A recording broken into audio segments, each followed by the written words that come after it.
Everyone loves a good comeback story, right? But what happens when the comeback never really comes in the way that we expected?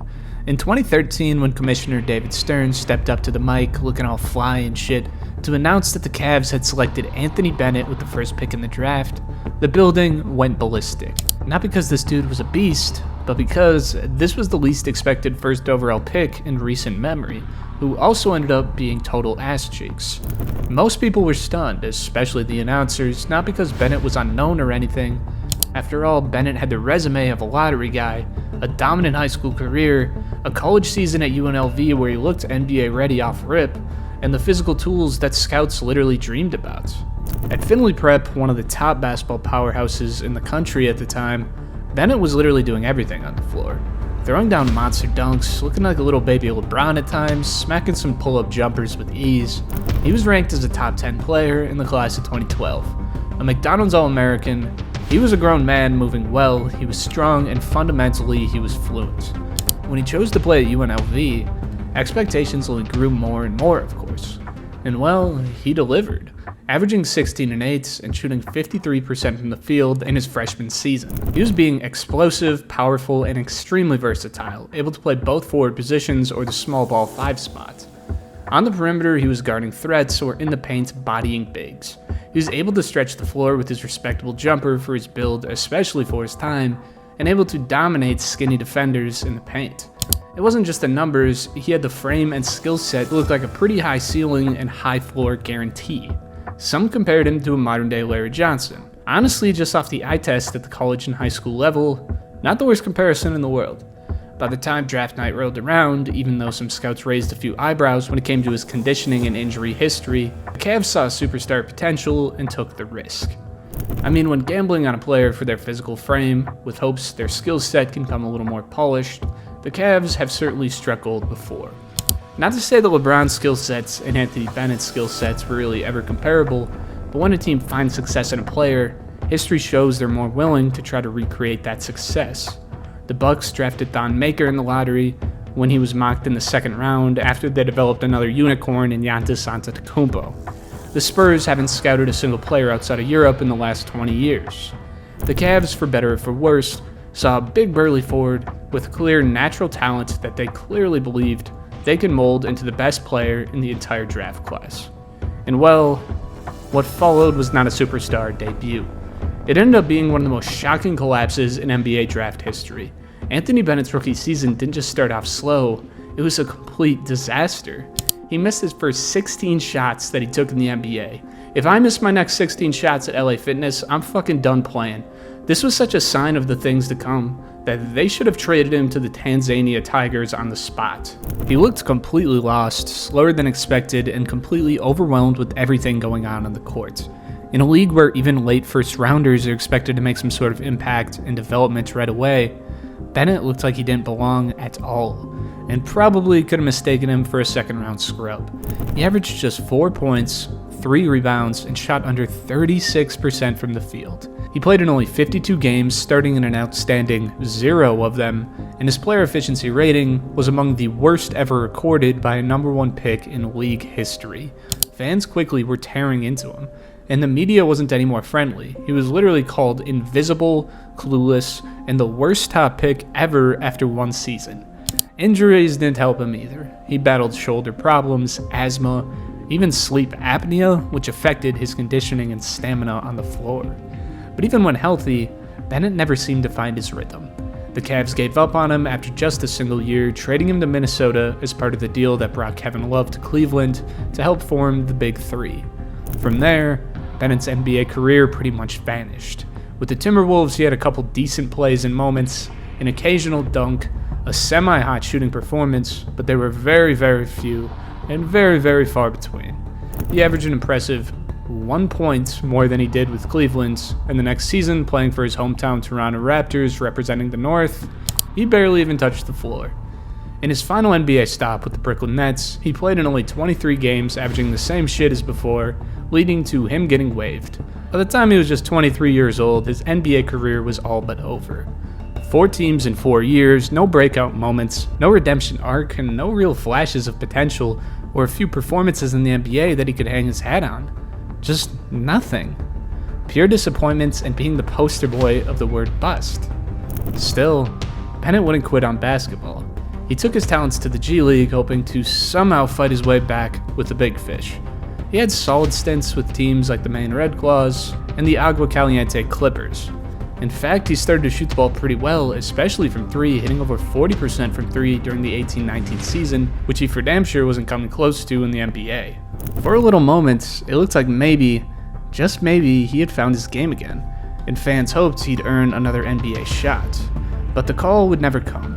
Instead, Bennett went overseas, signing with top European teams like a professional squad in Turkey, and later playing in places like Jerusalem. But his impact there was pretty much the same as in the NBA. He averaged just 6 points in about a dozen minutes a game, and once again, he faded away from what little spotlight he had left on him. It seemed like his journey through professional basketball was a series of misfires. The once first overall draft pick became a journeyman in fucking Europe, in what should be the prime years of his NBA career, jumping from country to country, team to team, without ever recapturing the promise that made him a household name in the first place. But then, in 2022, something unexpected happened. Bennett signed with the Taiwanese league, becoming the highest NBA draft pick to ever play in Taiwan. And to everyone's surprise, including his own probably, he started to thrive. The game slowed down for him. The confidence came back. The crowd was actually stoked on him. He wasn't a failed NBA prospect to them, but a powerful, dominant forward who could take over games. In Taiwan, Bennett was no longer trying to live up to NBA hype. He was just trying to play the game that he once fell in love with. Then, during his time with the Lioneers in the 23 season, he had multiple monster performances. He dropped 27 points and 17 boards in one game, 35 points and 12 boards in another, and followed that with games of 30 plus and double-digit rebounds like it was second nature to the man. In Taiwan, Bennett finally looked like a number 1 pick, and fans loved him. The local media praised him like a basketball god. He was no longer a symbol of what he could have been. He was a superstar in his own right, just not where we all thought. Unfortunately, consistency off the court still haunted his career. In August 2023, Bennett signed with the Sky Gunners of South Korea's KBL, but left the team before the season even began due to personal reasons. Then, in December 2024, he returned to Taiwan, signing with the Formosa Dreamers, but that would end in March 2025 when the team terminated his contract. Even as his stops became shorter and more unpredictable, the narrative around Bennett began to change. In the NBA, he may always be remembered as the bust, the number 1 pick who never once lived up to expectations in the NBA. But in places like Taiwan, he's a fan favorite. Just a hardworking, talented big who showed up, put in the work, and delivered night after night. An egoless guy from getting flamed to death for all of these years, just trying to play the game at a high level, and lucky enough to do so for a living. Kids in the stand wear his jersey.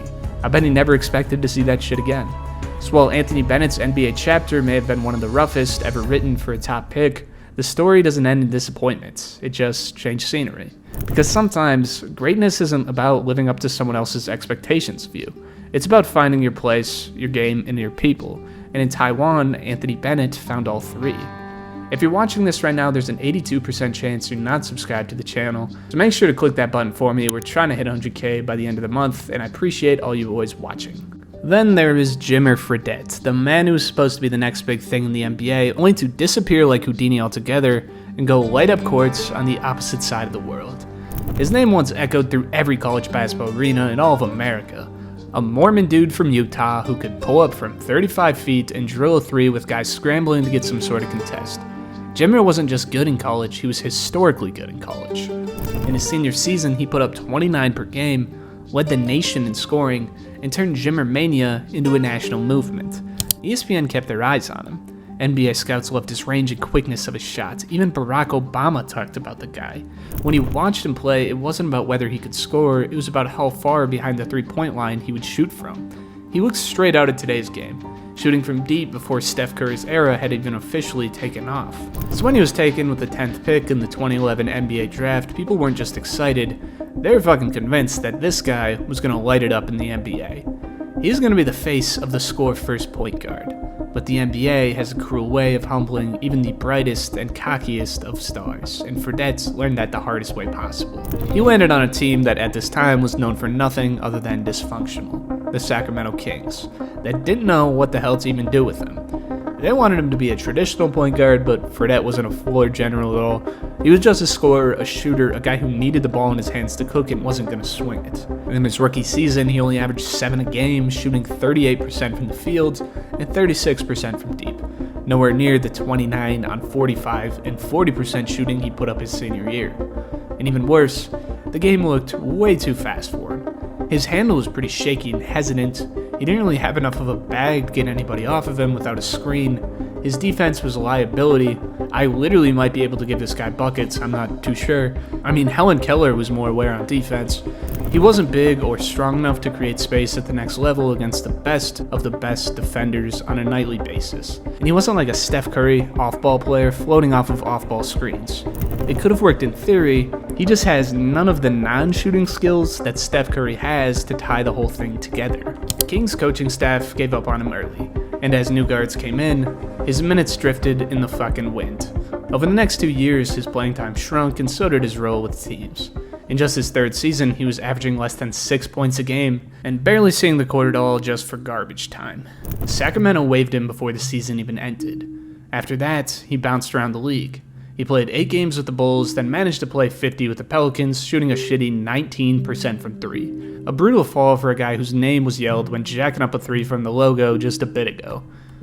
A short stint with the Knicks followed, but then it was back to the D-League, where he showed he still had some gas in the tank, averaging over 20 a game, and winning the D-League All-Star Game MVP. Still, no team was really willing to give him the keys to the offense. In 2019, the Suns gave him a brief chance to prove himself. He played 6 games, shot under 30% from the field, and was released yet again. Just like that, the NBA door was slammed shut and locked behind. The man who once set arenas on fire in college was now nothing more than a memory. But overseas, something very different was happening. Jimmer wasn't fading away, he was going off, just in a different fucking continent. In 2016, he signed with the Shanghai Sharks of the Chinese Basketball Association. And the moment he stepped on the court there, he didn't just look like the old Jimmer. He looked even better. I mean, if you thought Bennett was cooking those dudes in Taiwan, Jimmer literally became a god in China. In his first season, he averaged an absurd 38 points per game, along with 8 rebounds, 4 assists, and almost 2 steals. He wasn't just scoring, he was taking China over. Teams tried to double team him, throw big bodies at him, chase him off the line, it didn't fucking matter. He hit shots from every angle he could get. Any distance, 38 feet, 40 feet, it didn't matter. And then came the games that was all over everyone's IG feed at the time. In one night, he dropped 73 points in a double overtime battle, one of the highest single game totals in league history. In another, he dropped 75, including 40 in the fourth quarter alone. I mean, he once smacked 13 3 balls in a single game. He led the league in scoring multiple times. He wasn't just good in China, he was playing with the sliders turned up and on rookie difficulty. Opposing coaches would design entire game plans around just stopping him, giving him the Curry treatment, and still he dropped 50 on their heads. Fans called him the Lonely God because he stood so far above the rest of the league. It was like he was playing a different sport altogether. And it wasn't just volume, his efficiency was elite. He shot over 46% from the field, 40% from deep, and 90% from the free throw line.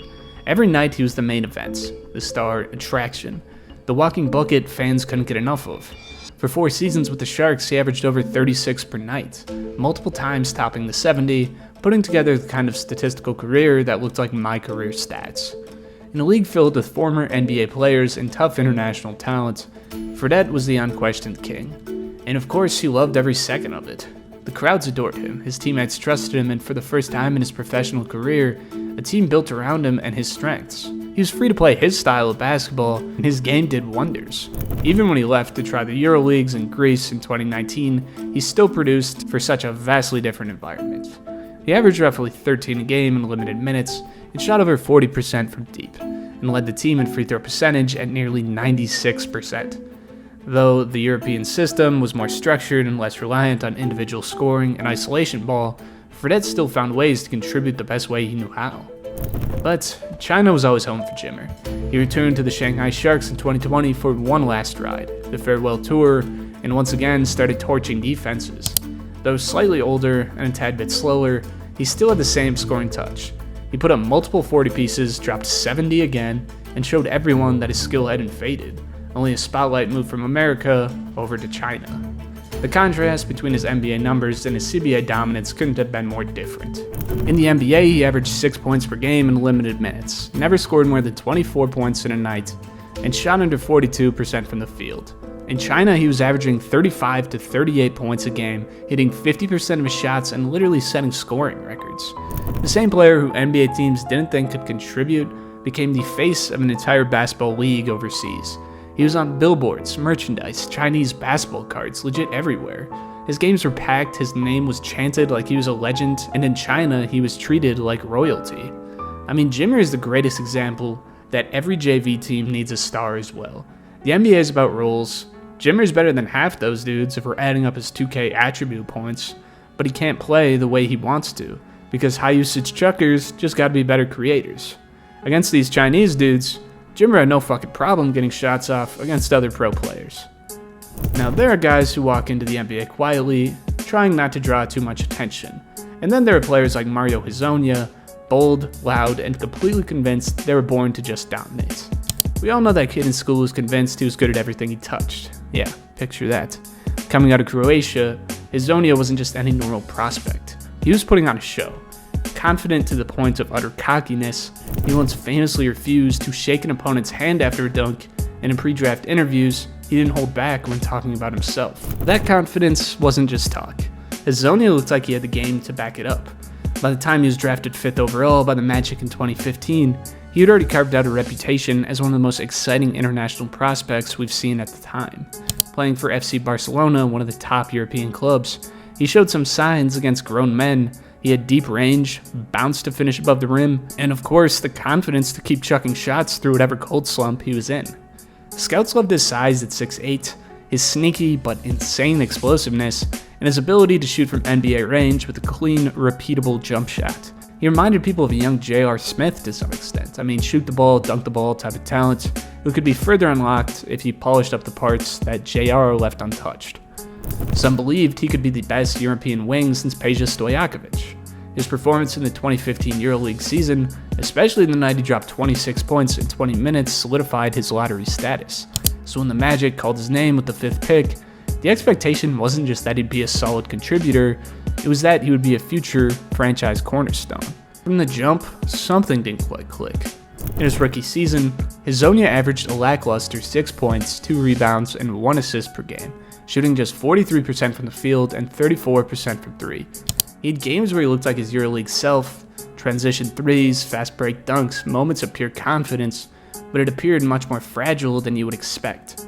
His defense was shaky at best. His decision-making looked rushed, and he more often looked like he was trying to prove he could do everything, which resulted in him accomplishing nothing. In year 2, he regressed, averaging only 5 a game, and by year 3, though he showed improvement with 9.6 points, 4 boards, and an assist, the Magic declined his 4th-year option, a sign they no longer saw him as a long-term part of their rebuild. He moved to the New York Knicks, where he showed some flashes once again, like the time he blocked LeBron himself at the buzzer to win a game, or when he logged a triple-double late in the season, but those highlights didn't turn into anything reliable or consistent. A final short stint with the Trailblazers and in more of the same shit, just a different pile. Hezonja left the NBA after just 5 seasons with averages of 7 points, 3 rebounds, and 1 assist. Numbers that didn't reflect the hype that once surrounded the once elite international prospect. But unlike many players who drift quietly into retirement or irrelevance, Mario Hezonja wasn't finished. He was just getting restarted again somewhere else. Instead of fighting for a spot at the end of an NBA bench, he returned home to Europe, where he rediscovered not just his confidence, but his dominance. He signed with Greece in 2021 and made an instant impact. In a league where style meets grit, Hezonja became a fan favorite once again, helping the team win both the Greek League Championship and the Greek Cup. He hit big shots and reminded people why he was once a top 5 pick in the NBA. After that, he moved to Russia, where he kept it up. There, he averaged 14 points, 6 rebounds, 2 assists. And he didn't just rack up stats, he was taking home awards as well. He was named the VTB League MVP, All-Star Game MVP, and won the Slam Dunk contest over there. He had games where he dropped 25 a night, grabbed double-digit boards, and controlled both ends of the floor. The swagger was back, but this time it was grounded in experience. He was matured, learned just when to attack, when to dish the rock, and how to lead a team to a win. The final piece of his redemption arc came when he signed with Real Madrid in 2022, one of the most successful and respected basketball clubs in the world. There, Hezonja became more than just a contributor. He became a crucial piece to their roster. In 23, he helped lead the team to the EuroLeague championship.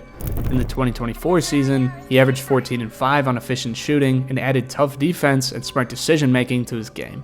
He was named to the All-EuroLeague second team, earned MVP for the month of December, and had multiple MVP of the round honors throughout the season. He shot over 50% inside the arc and brought a level of consistency he never found in the NBA. His numbers were even better in Spain's ACB league, where he ranked among the league's top scorers. He was selected to the All-ACB first team and was named Real Madrid's MVP in several playoff games. Game after game, Hezonja was dominant, hitting clutch shots, locking down opposing stars, and filling up box scores like this is what he's been doing all along. So now, looking back at Mario Hezonja, his journey reads more like delayed success than a failure exactly.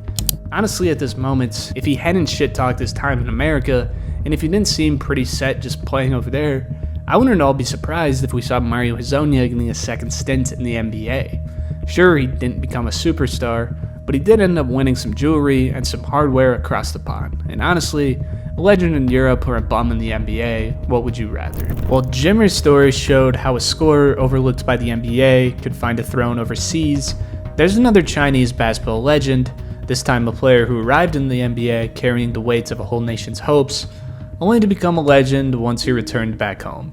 Meet Jianlian, often dubbed the Baby Yao, before he ever stepped on an NBA floor.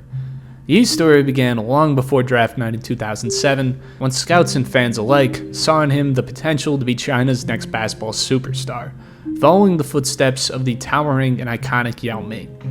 At 7 feet tall with a crazy wingspan and the surprising agility of a forward, Yi was blessed with a rare mix of size, athleticism, and a polished skill set. Unlike many big men who were just bruisers in the paint at this time, Yi had a soft shooting touch from the midi and beyond, a fluid ability to move without the ball and read defenses, and an unselfish style of play that made him stand out from every other big as a more modern basketball prospect. His pre-NBA career in China, playing for the Guangdong Southern Tigers, the top-of-the-line basketball club in China's CBA, was impressive and full of promise and untapped potential. From a young kid, Yi showed he was the special talent when it came to ball, dominating on both ends of the floor with a mix of his height, skill, and basketball IQ that immediately caught the attention of scouts over there, before his fame would be launched to a worldwide level. Time magazine introduced the world to a mystery, a towering kid from China named Yi Jianlian, allegedly just 16 years old. They called him the next Yao Ming, or so the hype machines said.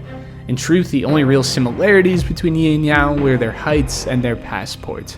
Yao was already an NBA superstar, dominating with power and poise, while Yi was just the latest product of the next big thing factory. In China, Yi was treated like a prodigy. He led the Southern Tigers to 3 straight championships and grew into a 7-foot, 250-pound forward with smooth footwork and a reliable jump shot. The myth only grew louder until the NBA wanted a piece. In 2007, a draft class featuring Kevin Durant, Al Horford, and Mike Conley saw the Milwaukee Bucks use the 6th pick on Yi. It was supposed to be the start of a new era. Instead, it was the start of a slow and painful unraveling. First came the whispers. Just like the Thon Maker saga years later, Yi wasn't 19 as advertised. Chinese reports claimed he was actually 22, 3 crucial years older than the Bucks believed. In a league where potential is everything, this revelation turned promise into instant doubt. They thought they were drafting a teenager, instead they got a grown man who still needed years of development. Then came the embarrassment. Yi refused to work out against real competition, instead of running private drills against a folding chair. Yes, a chair. It sounded like a joke, but it wasn't. That was the evaluation the Bucks based their future on, cones and a chair. And if that wasn't enough, Yi didn't even want to play in Milwaukee. His agent publicly demanded a trade, saying the market was too small for endorsements or fame. The Bucks, already desperate, sent their owner all the way to Hong Kong to beg his family to accept the deal.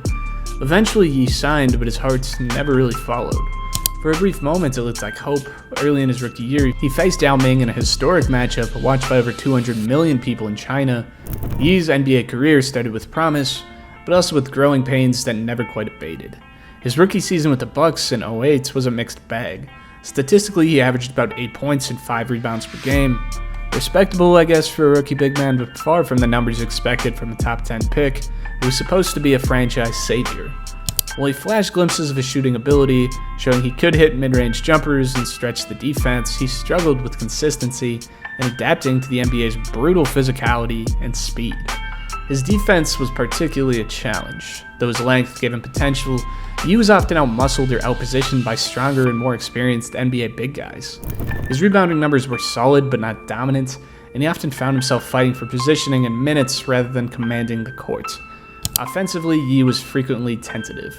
The NBA's athleticism forced him to slow down his game, and he never quite developed the assertiveness coaches and fans wanted. The Bucks, a team struggling to find its identity during those years, often used Yi sparingly, limiting his growth opportunities. Over the next several seasons, Yi bounced between teams like the Bucks, Nets, Wizards, and Mavericks, never settling long enough to fully develop or prove himself. Injuries piled up, further hindering his progress, and by the time he left the NBA after the 2012 season, his career averages sat at roughly 8 points and 5 rebounds per game. Despite the early promise and hype, Yi became a role player, a tweener caught between expectations and reality, never quite blossoming into the star many anticipated. His playing style, more finesse than force, did not mesh well with the increasingly physical and fast NBA frontcourts at the time. He struggled to guard the league's best big men, who were often stronger, more athletic, or more aggressive. Offensively, while his shooting was a weapon, he lacked a dominant inside scoring presence or playmaking ability to really be an offensive threat consistently. Coaches and fans grew frustrated, and the hope that he might become China's next NBA icon faded away quickly. The Baby Yao label turned into a bittersweet reminder of what could have been. Yet Yi's basketball journey was far from over. In fact, it was only the beginning of a new, unexpected chapter. After his NBA career stalled and no American teams offered him a meaningful role, Yi made the decision to return to China and rejoin the Guangdong Southern Tigers. What some perceived as a step backward turned out to be the greatest move of his career. Back in the CBA, Yi found the perfect environment to thrive. The league's pace and style of play fit Yi's skill literally perfectly. Less uncontrolled chaos and speed than the NBA, but still highly competitive with a crazy atmosphere. Here, Yi's talents were dialed to a whole nother level.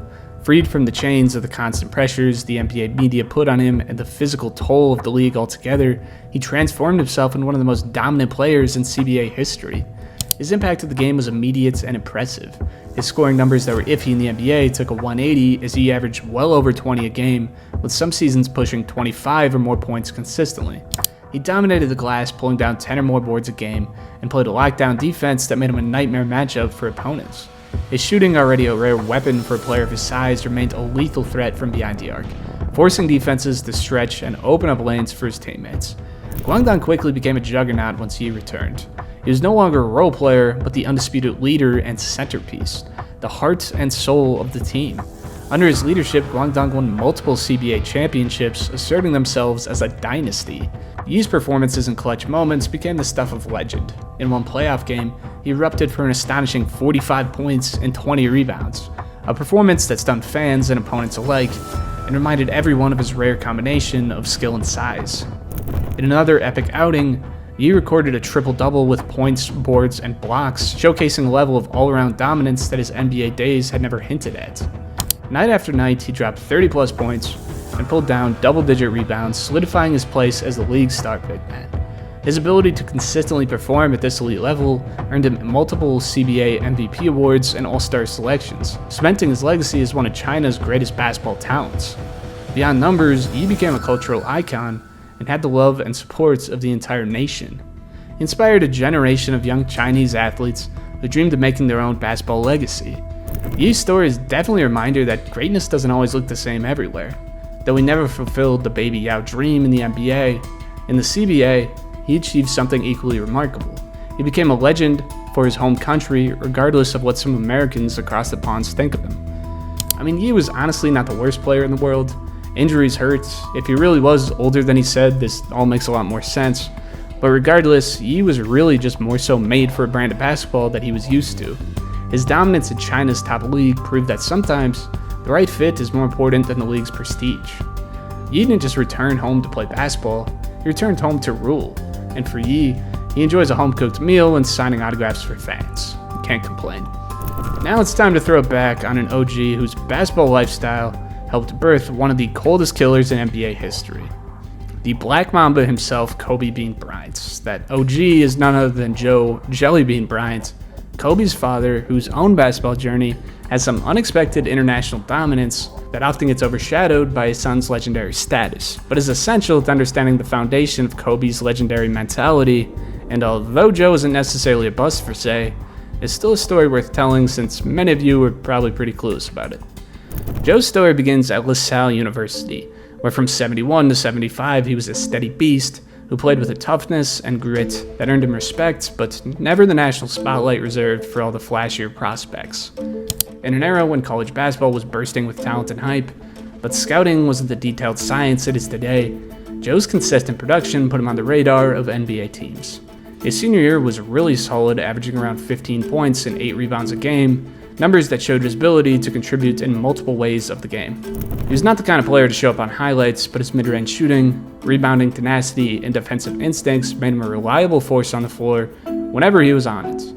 When the 75 draft came around, Joe's name was called 14th overall by the Golden State Warriors, a mid-first round pick that reflected genuine belief in his potential to be a contributor at the professional level. Being selected in the first round back then was a big deal. NBA drafts were longer, with more rounds and less certainty about prospects. Joe's combination of skill and toughness gave teams hope that he could carve out a meaningful role. However, almost immediately after the draft, Joe's rights were traded to the 76ers, a franchise in a weird state, trying to work around vets and young guys at the same time, trying to make it all fit together. Philly was home to one of the biggest legends in the game, Dr. J, whose ahead of its time athleticism and scoring prowess made headlines every goddamn night. In that environment, Joe was never set to be the centerpiece, but his role as a hardworking, dependable role player was just as valuable. The Sixers desperately needed players who could bring energy off the bench and play with heart and soul, and that's what Joe was there to do. He made his debut in the 76th season, entering the league known for its physicality and bruteness. The jump from college to the NBA was like night and day. Joe tried to quickly adjust to the speed of the game, the strength of his opponents, and the demands of an 82-game season. His minutes went back and forth, but he took advantage of every second he got, showing a steady shooting touch, smart defensive positioning, and a willingness to battle inside among the Giants. Philadelphia's passionate fans appreciated that he put his body on the line every night. Joe's rookie season was a classic story of a player grinding through the adjustment period. Never flashy, but always reliable. By 78, Joe had carved out a consistent role on the Sixers roster. Off the court, that same year marked a monumental moment in basketball history when Joe and his then girlfriend Pamela Cox welcomed their first child, Kobe Bean Bryant, into the world. Growing up with a father deep in the professional basketball scene gave Kobe a unique perspective and an environment that most kids can only dream of. While Joe worked to hold down his spot in the NBA, the Sixers were constantly seeking to add star power, and Joe's role remained steady but never turned into something greater. After the Sixers, Joe bounced around the league, suiting up for the then San Diego Clippers and the Houston Rockets, always a reliable role player, but never the main man on the roster. His NBA career averages were roughly 8 points and 4 rebounds per game. They reflect a professional who knew his role and did his job, but someone who lacked the special skill to become a household name. Yet, this was just the first chapter for him. Realizing his NBA path was limited, it wasn't looking really good in the long run. Joe made the bold decision to continue playing overseas, moving to Italy, where the basketball scene was growing fast and hungry for experienced American players. The European game was a whole different beast, less about speed and more about the strength, ball movement, and basketball IQ. This environment suited Joe perfectly. In Italy, Joe blossomed into a fucking monster. Freed from the bruising grind of the NBA, he was able to showcase his complete skill set with ease. His scoring exploded, averaging over 20 points per game, and became the offensive focal point and a leader on each team he was part of. Fans were crazy about his shifty post moves and unselfish play. He wasn't just scoring, he was controlling games, making big plays in crunch time, and dominating in a way he never got the chance to in the NBA. His rebounding and defense also remained a foundational piece of his game, rounding out his well-balanced play style. Joe's success in Italy elevated his status from solid NBA role player to bona fide European star. This time would also have an impact on his family, particularly in young little Kobe. Growing up in Italy, Kobe absorbed a basketball culture that praised fundamentals, precision, and team play over just raw athleticism. He watched his father thrive in this style of play, learning lessons about footwork, shooting mechanics, patience and discipline even, the young American players didn't really fully understand, which you can clearly see in today's game. Living overseas also exposed Kobe to new languages, cultures, and worldviews, broadening his perspective and contributing to the mental toughness and adaptability that would later define his career. These years abroad are often credited with planting the seeds of Kobe's borderline psychopathic mentality, the relentless work ethic and mastery of craft that set him apart from legit everyone else in this era. After several successful seasons dominating the Italian leagues, the Bryant family returned to the States in the late 1980s, where Kobe would soon start his legendary basketball career. Being Senior's career shows that success in basketball can happen in so many ways, and that sometimes the road less traveled leads to greatness in unexpected ways. Now, Nikoloz Tskitishvili is one of the best examples of highly hyped international prospects who utterly failed to live up to expectations in the NBA, earning his place as one of the worst lottery picks in draft history. Now, I've made a pretty decent career out of shitting on NBA players at this point, and I've gotten pretty good at it, if I say so myself. And let me just tell you boys, that in terms of being an NBA player, this is the worst fucking player I've ever seen in my life. Selected 5th overall in the 2002 NBA draft, Tskitishvili, even his fucking name sucks, dude. Nico came into the league riding a wave of hype as a 7-foot Georgian forward with intriguing length and athleticism. Definitely interesting for teams who want to take a chance on a seemingly versatile big dude. The 02 draft class itself was pretty weak, but even among a group lacking any real star-level prospects, Nico's selection came with a whole bunch of questions. Scouts were most certainly interested in his frame and size as a big, his raw potential and physical tools, but few expected how painfully limited his skill set and basketball instincts were actually going to be in the NBA against the best talent in the world. When his rookie season arrived with the Nuggets, all doubts about whether he was ready or not came into light. Nico's numbers were fucking shit, dude. Averaging just 3 points, 2 rebounds, and shooting an embarrassing 29% from the field across 33 games. Literally laughable, dude. If you're 7 feet and can't grab more than 2 boards, I can understand not scoring well, but like, dude, just grab the ball. He looked lost on both ends of the floor, struggling to get his shot off, setting terrible screens, and being such a liability defensively. I actually lost a couple brain cells going back through clips. I swear to God, this guy is worse than a brown shirt at the park. His massive frame and length never once translated into anything effective in the NBA. Coaches and fans alike quickly gave up, as Nikoloz failed to develop any game or skill whatsoever.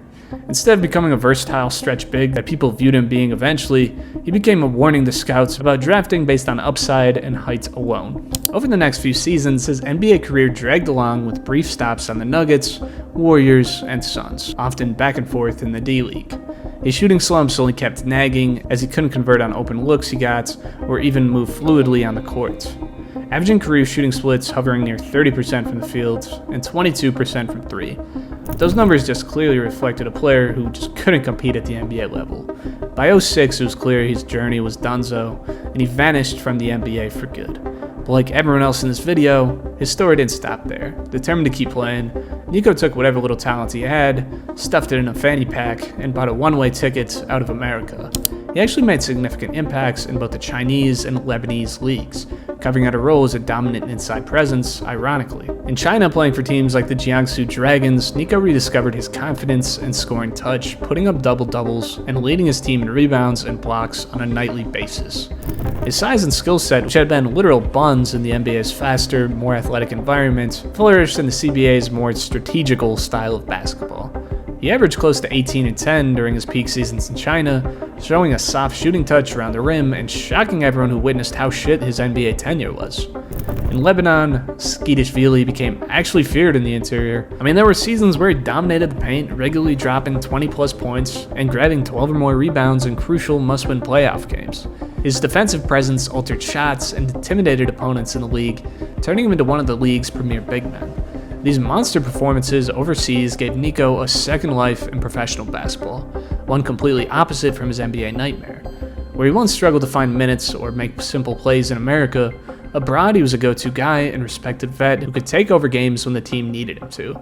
He will probably always be remembered as complete dog shit, but hey, how many of y'all dropped 20 and 12 in Lebanon? Thanks for watching if you made it this far, subscribe to the channel if you're new, and as always, I'll see you boys in the next one. Peace out.